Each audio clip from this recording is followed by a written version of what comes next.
BMW could be attempting to dupe us. These are plainly temporary headlights, and early prototypes of the 7 Series G70 did not have separate DRLs either. There could be an upper strip of lights on the bumper's top half, but the camouflage may cover it. We think it's weird to install all of the lights so low on such a tall SUV.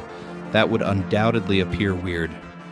Should we argue that the kidney grille is well proportioned, while it is obviously not small? The taillights in the rear appear rudimentary, but that's because they're also temporary. It stands to reason that the production lights will continue onto the tailgate, which is likely to keep the split opening design based on how the camouflage is interrupted. This test vehicle lacks the red reflectors situated above the enormous quad exhaust tips. Still, the iDrive 8.5 system is visibly missing, as there is no dual-screen configuration jutting from the dashboard. Instead, BMW's upcoming flagship SUV will use iDrive X, which will feature a big central display of up to 17.9 inches.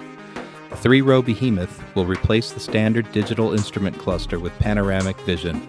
It's marketing language for a projection at the base of the windshield that includes 3 permanent tiles in front of the driver and 6 changeable pieces on the right. BMW is also developing a revolutionary 3D head-up display, which would presumably come in its flagship SUV. The second generation X7 does not include a rotary knob for iDrive. The physical dial is on its way out, and we've learned that all models with iDrive X will do without it totally.